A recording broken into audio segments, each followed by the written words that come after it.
All right, Reality Redemption. God, trying to overcome some technical issues here this morning. God, I screwed up big time. Bear with It's us. this afternoon, actually. It is That's this how screwed up you are. Yeah, I've been at this for I don't know how long. Hey, how's everybody doing? I'm good. Woo! All right, so we're gonna flip the script. No politics this week. Yay! We might touch on it a little bit. No. But we got Xane Daniel back on with us this week. Yeah. How you doing? Amazing. Fantastic. How you Thanks like in for having Arizona? me. It was good. Yeah. I went to Phoenix last week. It was nice. It was warm. It was comfortable. I think this week I'm going to go west and go check out Laughlin and Laughlin. Laughlin it's spelled Laughlin, right? And Well, it is Bullhead spelled City. Laughlin. Bullhead City. Yeah. And, yeah.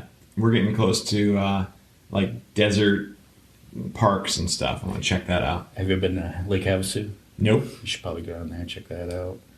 Is that nearby there? You can do a loop. It's from here to Laughlin's probably 45 minutes, and 45 minutes from Laughlin to Havasu, roughly. I see. Yeah, you can, if you went all the way through, like on the 95, then you'd connect to the 40 and you can go into Havasu. Well, one of the great things about traveling around, though, is that I get to meet people like you guys, and you never know in each town who I'm going to run into, and I've got... Are you recording? I'm just making sure. Okay, cool. It goes like low, then high. Oh, no. Well, we'll We'll figure it we're out. all over the board I here know. today. I'm just explaining for the studio or for the audience. Yeah, but he can do audio correction, so it won't okay. even sound like that. I to run them. it through a mixer before I Right. put it up. We Hopefully. swear we're professionals, folks.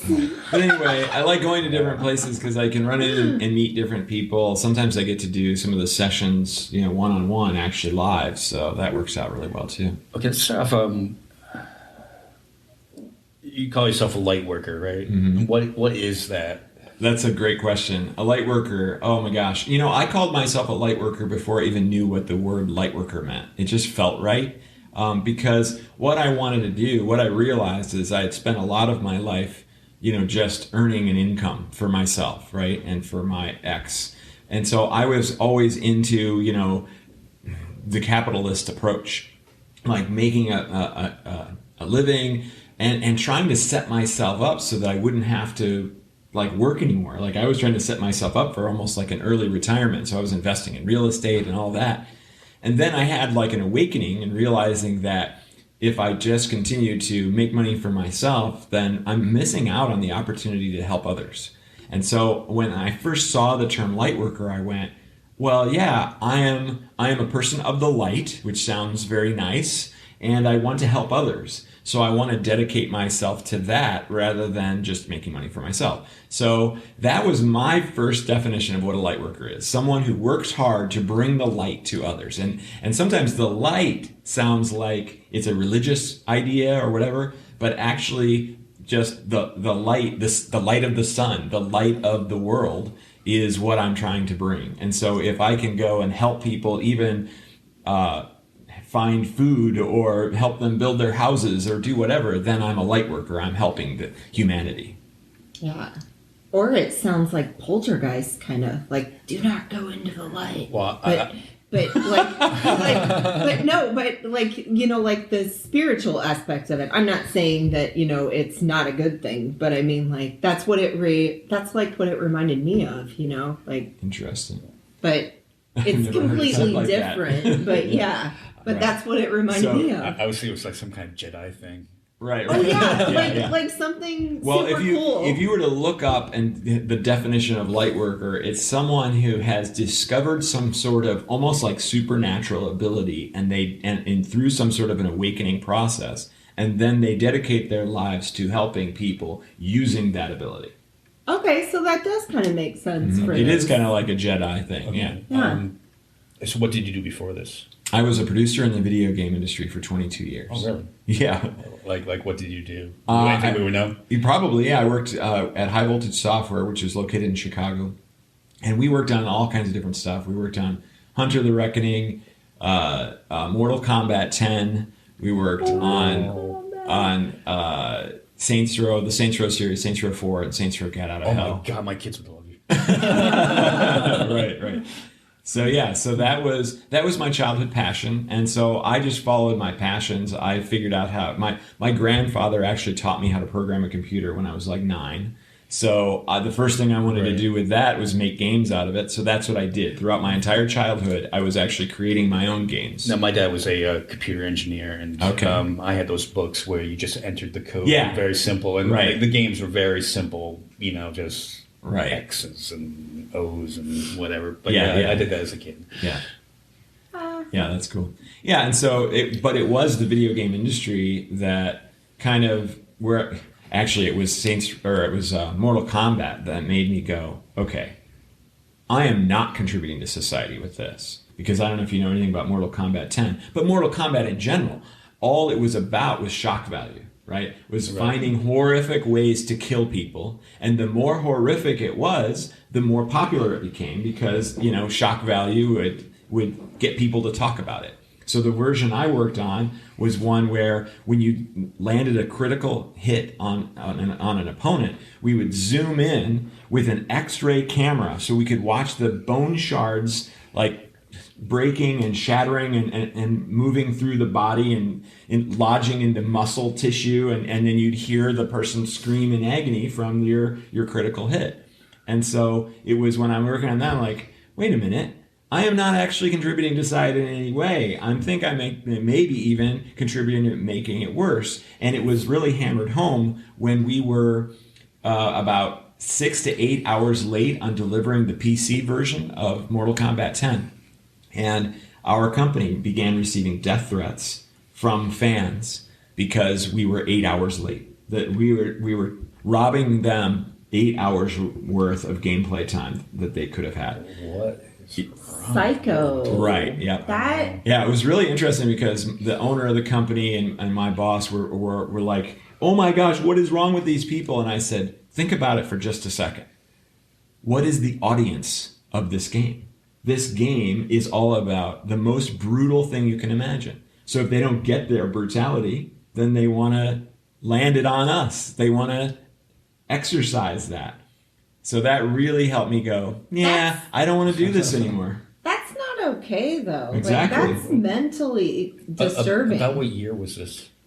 Oh, it wasn't that long ago. It would have been probably 2017, I think. I'd have to look it up to be absolutely sure, but right around there. Okay, yeah. So, kind of like after the social media age, I think that's when people, as far as social media goes, they kind of lose track that they're talking to a real person, because all these death threats and everything else. Right. That's constant. You didn't hear about this years ago before social media. Where on social media, it's just I can say whatever, insult this person, make threats to this person, and not realizing that's a real person on the other end of what they're doing. Yeah, that's actually fascinating.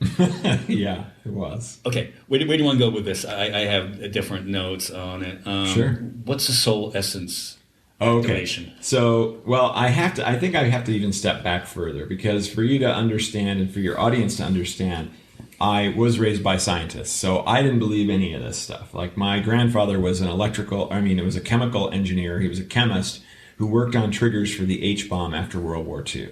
My father was an electrical engineer. My uncle on the other side was an electrical engineer. So we did not grow up in a religious family or a spiritual family in any way.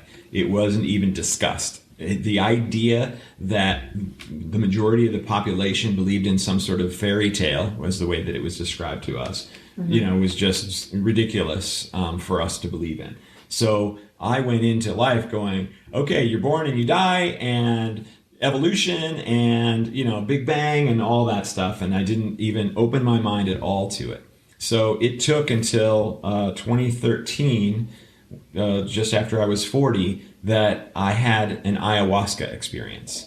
Now, your audience may not know what ayahuasca is, but it is a plant medicine, or essentially a psychedelic, that you can take if you go to the Peruvian jungle in South America, and it's one of the few, it's the only psychedelic that actually requires 2 ingredients, because DMT, dimethyltryptamine, is the main ingredient to ayahuasca.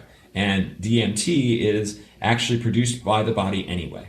Every brain produces it. Every plant either produces it or they are capable of producing it. So it is one of the most common elements, or whatever you want to call that, brain juice. I never remember what that, it's not an enzyme, it's not a hormone. I don't know. It's one of those, right? Mm-hmm. And so the thing is that when your body actually experiences it, you have to be asleep. So it happens when you're dreaming. That's kind of the reason or the explanation for dreaming from a scientific perspective is that you're essentially on a DMT trip. And then that when you die, and those people who have near-death experiences are essentially experiencing a DMT trip as well. So the brain is flushed with DMT at death and while sleeping. So when you try to take DMT while you're awake, your body goes, hey, you're not sleeping. Like, you're not supposed to have this right now. So it metabolizes it really fast, and so you can't actually have the experience. So the only way you can have the experience is if you have that second ingredient, which blocks the body. It's an MAOI, an inhibitor, that blocks the body from actually metabolizing the DMT. So, and that's why it's a special brew that you take, that you drink. It's the combination of two plants in South America to begin your journey. Okay, yeah, I've always heard of Joe Rogan talking about it, but I never really got into what's it actually was. Yeah, he's never explained it that much. He just goes DMT and DMT is the greatest. Yeah, right. Yeah. There's two ways to take DMT. One is to smoke it, and one is to take the beverage. And so that experience then opened me up to the idea that spirituality actually existed. So before that, I would have said, nope, doesn't count, doesn't matter, it's not true, it's not real. And then as soon as I had that ayahuasca experience, seconds into it, there was a voice in my head that spoke to me that was not my own. And it simply said, I'm the voice of universal knowledge, you can ask me any question. And so I was able to just sit there very articulately and ask questions about the nature of the universe, myself, my experience, my situation, and it was giving me answers, and it was using words that I didn't even normally use. So it really felt completely different, and those answers were incredible. And so I just, as soon as I realized what was happening, I just went, okay, science doesn't have this figured out yet. If anything, and there's a lot of research that's going on about it, it's almost like a doorway to another dimension. And so there are psychonauts, they call them, that are just injected this stuff. So they lay around and experiencing it and trying to explore this world, because it isn't just inside the brain; it is potentially outside. Wait, like people just inject part of it? Is that DMT, what you're saying? They inject DMT into their bloodstream. And like heroin users? No, like as an experiment, as like a setup, full-on experiment where they are psychonauts. They are exploring this new world. Okay. So super interesting, and again, that made me go, all right, so I'm going to essentially throw away all the science. It's not that science is wrong, but it had blocked me from opening myself up to the possibility. And really, it's a shame, because science is all about opening yourself up to the possibility, right? It's about exploring and being, like trying to prove something right. Right? Yeah. Rather than just saying, no, it's not the way that it is. Right. Science is the only one where they kind of like enjoying failing, because that gets you to the point where you need to be. Mm-hmm. Right. Yeah. So like through trial and error. Yeah. And so then going forward from there, I was able to continue to speak to that voice in my head even long after the ayahuasca experience was over. And that made me go, okay, so this opened up something in me. And so it was really fascinating to be able to do that. And really, there were people that I told them that I could do this, and they would go like, yeah, sure, okay, tell me something. And so I would talk to that universal knowledge and say, okay, ask me a question. And then I would ask the question, and I could give them an answer, and they'd be like, oh my gosh, like, how did you know that about me? Whatever. So it was really fun, because then it started to be a thing that we enjoyed together. And it was almost like just like a party gag, like something I would do for fun. So is that how you started finding people and then deciding that you were going to go on that path then? Like to be a light worker? Right. It was because of all that. And so all of a sudden now I'm all interested in people who can channel.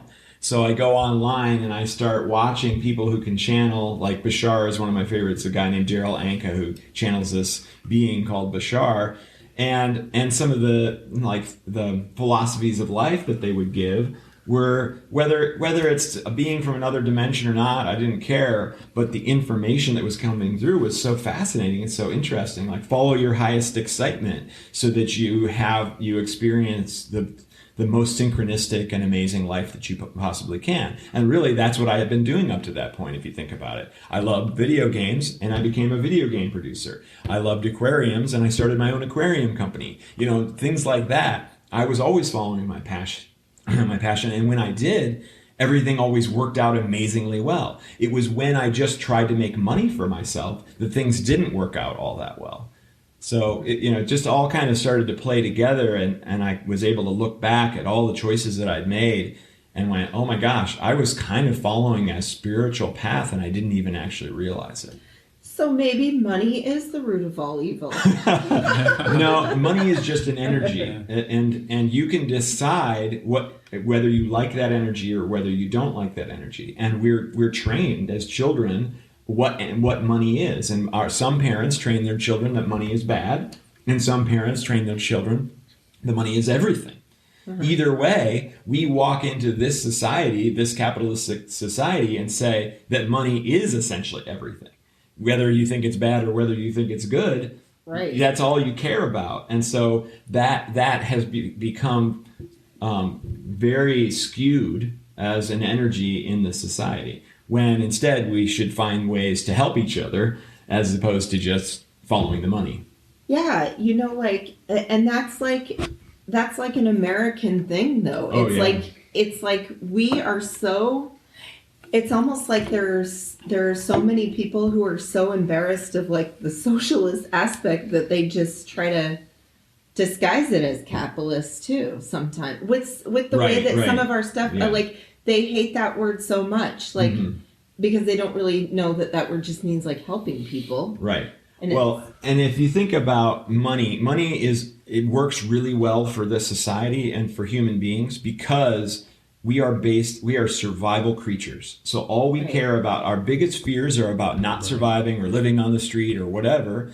And so if there's a system that plays into those fears, it's going to be very successful. And so that's why capitalism is so successful, because you go, okay, I'm afraid of not surviving. Oh, but if I do this money thing, I even get to count how much survival points I have. Wow, look at my bank account. Yeah. I have 20,000 survival points. I'm feeling pretty good. I'm feeling like I'm not going to die tomorrow. It's all like a video game. Exactly. Survival points, Right, yeah. We're all in a video game, okay? Yeah, for sure. So anyway, I'm very slowly getting around to your question, which is, what is the soul essence activation? So during this process of doing the ayahuasca and talking to this voice, I discovered that one of the things that I can actually do is heal people with the sound of my voice and with my intention, which, I didn't believe it, really. I just thought, no, it can't be possible. But I tried it on people and they kept saying, oh my gosh, that really worked. So that's essentially, I had it happen so many times over and over and over again that it made such a big difference in people's lives that I finally went, well, this is what I should be doing then. And so this is what I do pretty much full time now, is do this healing practice that can make a big difference. And it's based on kind of like mental, emotional healing. It's not so much physical, but it's more like helping you get over childhood traumas, or helping you love yourself unconditionally, or finding what your excitement truly is and avoiding fear and those sorts of things. Yeah, I mean, I know personally, I had not really, sort of childhood trauma a little bit. Parents drinking and, a little bit of abuse going on. Sure. And stuff like that. And I still find, like, even today, I hate conflict. It gives me anxiety. Like if somebody's voice is raised, I get anxious. Snow and I both, I think, go through times of, depression. Just you wake up one day and you go, well, what's wrong with me? Right. There's no explanation for it. You just feel down. I know me, myself, I beat myself up a lot about things. Like I'm quit my job. Now I'm unemployed. I'm like, oh, what am I going to do now? Right. I don't have enough survival points. Right, exactly. Yep. Oh, and if I don't have survival points, then I don't have a house. And if I don't have a house, then where am I going to put my groceries? And if I, like the whole thing, it just all starts to fall apart. Right. And how do you? I watched some of your videos on YouTube, and we should give you a plug. Your website is XaneDaniel.com. Daniel without an S. Right. Yep. Xane as the first name. Yeah. And the same as your YouTube channel. Yeah. So you just go to youtube.com/Xane Daniel or just search Xane Daniel on YouTube. You'll find it. Yeah. No, not too many Xane Daniels that start with an X. Yeah. So I would love to actually give your audience like a little quick demonstration of an activation. Go for it. All right, that's good. Okay, so it's pretty quick, and it'll be kind of like a little mini meditation. So it'll only be like 5 minutes or something. So okay. I ask everybody to close their eyes and take a nice big deep breath and relax as you exhale. Feel yourself sinking into the chair that you're sitting in. What we're going to do on this one is something that I like to call a burden release activation. So what I want you to do is you're going to focus on a spot in your body where you're carrying tension or you just have some discomfort.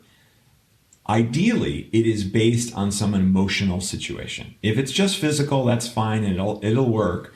But it's most effective if you've been storing something in your body. A lot of times you'll feel it as a weight on your shoulders or a tightness in your chest or a discomfort in the gut. Sometimes it'll be in the throat or the jaw or the neck. It's usually in the torso or the head, but it could be anywhere. So find your spot that if you could just snap your fingers and it would go away, then you would choose that spot. So then what I want you to do is really focus in on that feeling. Think about how you might describe it to someone else. Would you describe it as a weight? Would you describe it as a pinch? Would you describe it as an ache? Whatever it is, just really focus on feeling what it feels like. And if you do not have post-traumatic stress disorder, if you can remember even the situation that might have caused it in the first place, that childhood abuse that Michael was talking about, or some sort of traumatic situation like a car accident or whatever, that you can remember what actually caused that in the first place, then think about that moment. And if you can, try to intensify the feeling. Make it feel its worst or remember when it felt its worst. Maybe it's every morning when you wake up, it's super tense, and then halfway through the day, it starts to feel a little bit better. Remember what it felt like when you first woke up this morning. So just keep focusing on that. And then I want you to imagine that I've injected you with a colored dye. You choose the color, and this dye is attracted to the discomfort area. So if you had like an X-ray view of your body or an MRI, you'd be able to kind of see what that shape looks like. So now you're looking at, maybe it's the shape of your shoulders if you're talking about that weight, or it's a blob in your stomach, or there are little spikes in your chest. Whatever it is, focus on what it feels like, make it as intense as you can, and picture what it looks like. And you're going to keep picturing and feeling this all the way through the activation. The activation, I'm going to say breath in. You'll take a nice big deep breath, but you'll hold it at the top, and you'll wait for me to say the key word, which is awaken. And it'll be a little bit loud and explosive, so don't be surprised. So keep focusing on that feeling. Picture what it looks like. Think about what caused it. Breath in.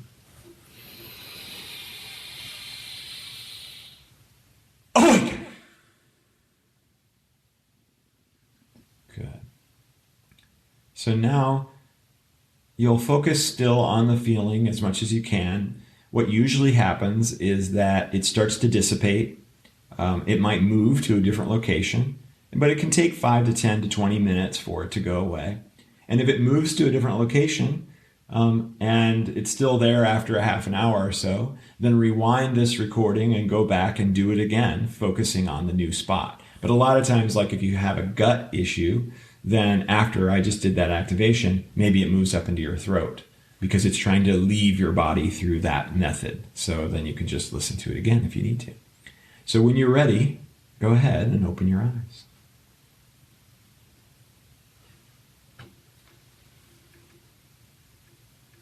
Did it go away?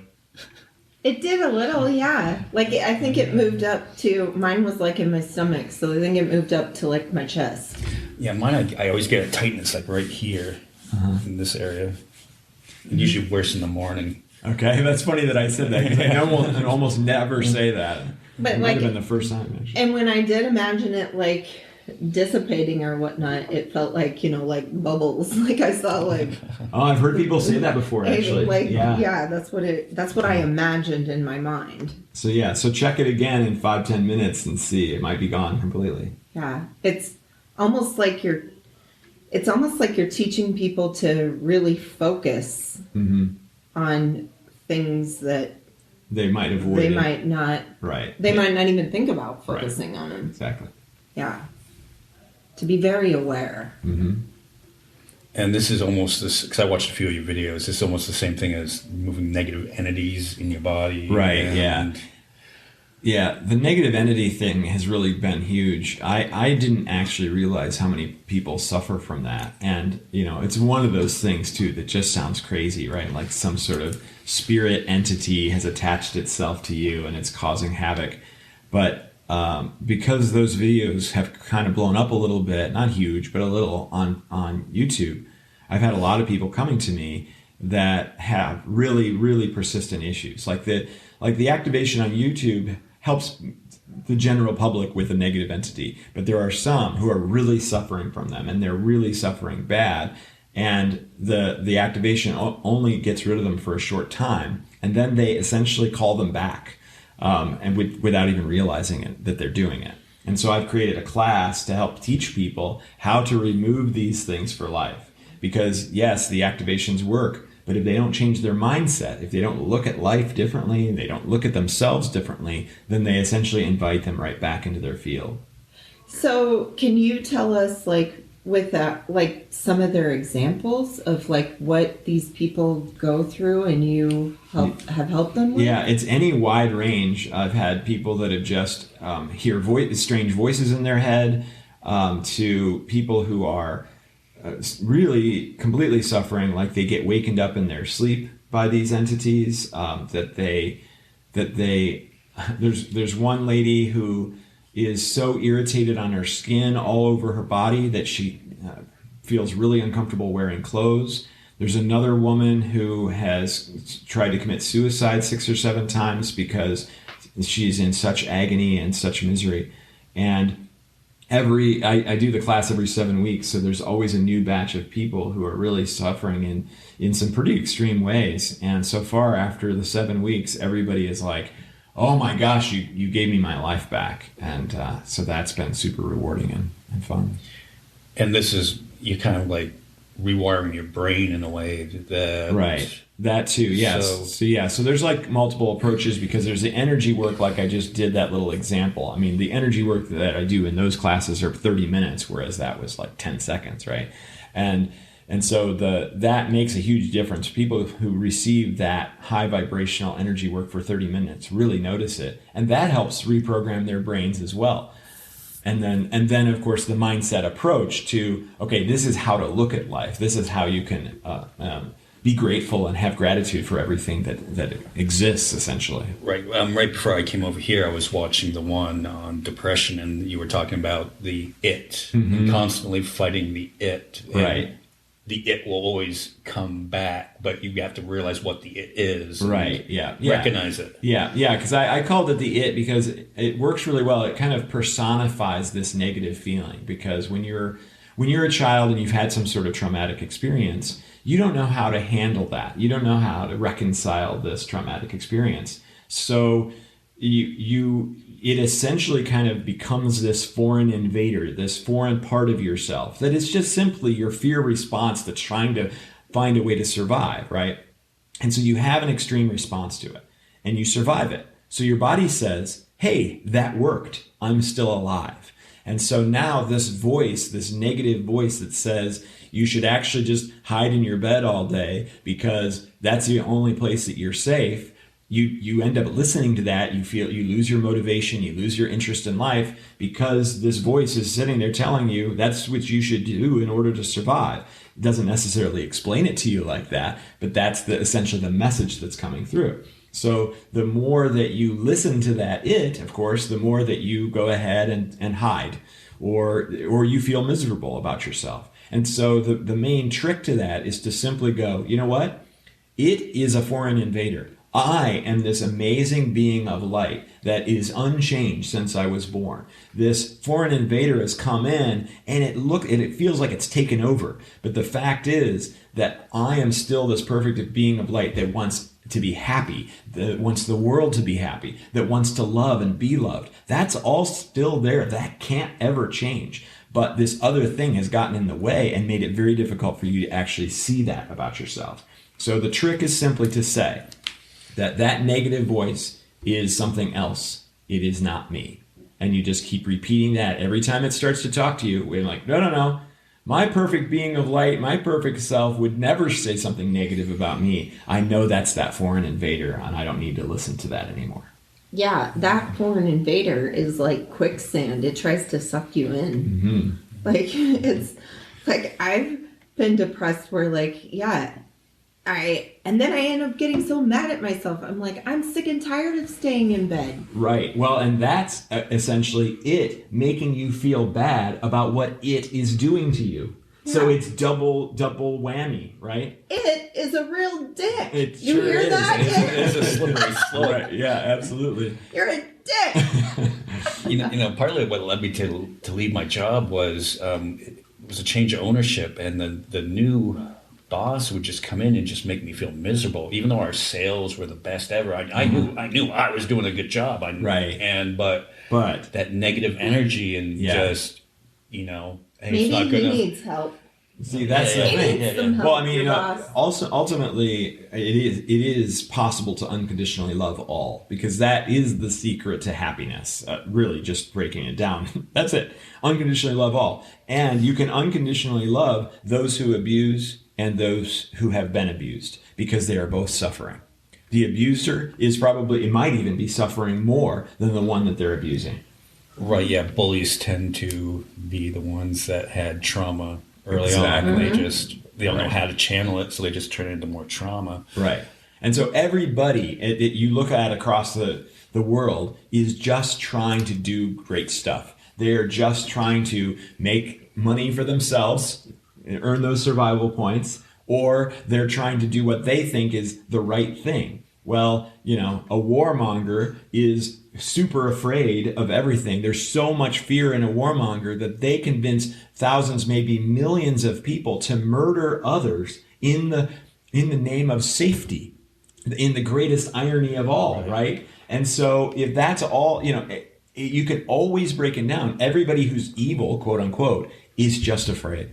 It does make sense because, if they started a war, then they're constantly afraid of the backlash about getting retaliated on, so they keep it up. Right. Yep. It's an endless cycle. I don't think America will ever get out of wars then. Well, yeah, but you have to also recognize that it is very possible for us to unconditionally love all. And it's growing every day. It absolutely is. That's the thing. I mean, sure, you feel like it's not because if you surround yourself with the news or whatever, but I'm telling you, more and more and more people are waking up to this idea. And all it takes is about 51% of the population before there's a huge change. And all they really had to do was listen to John Lennon and give peace a chance, Right, exactly, yeah. Yeah. There tend to be hippies around here. No, I always look at the best side of people. I try to, see the good in everybody. Usually bites me in the ass most of the time. I try to, but I'll admit it's difficult too. Especially over the last few years with the climate of everything that's been happening. Yeah. Between social media and politics. It's hard for me to see good in some people sometimes. Yeah, my Facebook has nobody political on it at all, so I don't even see any of that stuff. I surround myself with people like me who unconditionally love, and we send each other messages of how great the world actually is, that we live on this paradise planet.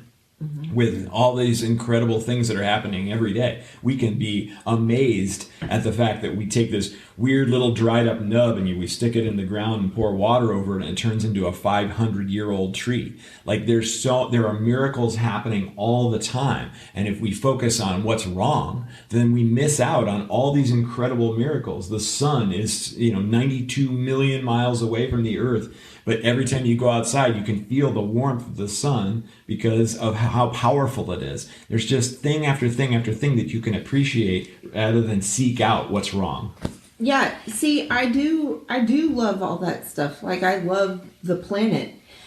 And I think a lot that has been, like, irritating me in the past few years is that there are people who are putting money over the planet, and it's because they're afraid. What's so great. Because they have so much fear. Right, but it's wrecking like all the things it's that we should. It's not wrecking all the things. Enjoy. Right. But there's so much more to enjoy. And and if your passion is to try to save the planet, then yes, follow that. Do what you can to save the planet.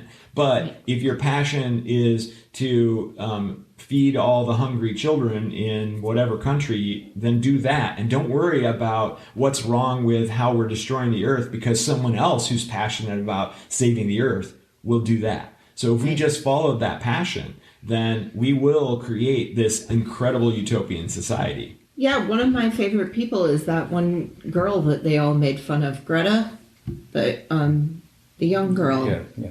That forget the last name at this point, but is it Thunberg or something? Yes, I don't want to say it wrong. Okay. But yeah, the young teenager that's like, this, I'm going to live here. And like stuff like that breaks my heart because I'm like, yeah, I'm on board with you. Like, but what do you do? How do you fight all the money? But that will inspire someone, whoever listened to that, to go ahead and dedicate their life to fixing it. It's not intended, it might be intended, but it doesn't help us to just get miserable about it. The only thing that helps us is to get active about it and get excited about how they can help the world. Yeah, that's the part I got to work on, is the miserable part, not get miserable. Okay, guys, since I said we were having some technical issues, we need to stop this. Okay. Switch over to another format and for card. This is kind of like the point where you have to flip your cassette tape out and turn it to the other side. Oh, there it goes. This is. I think it died. Nice. Well, we got that in, so they know. Yeah, right. That's awesome. I got to feel like Tom Petty right then. Okay, CD listeners, this is the point where this is where we go to a commercial break if we had sponsors. This is the point where we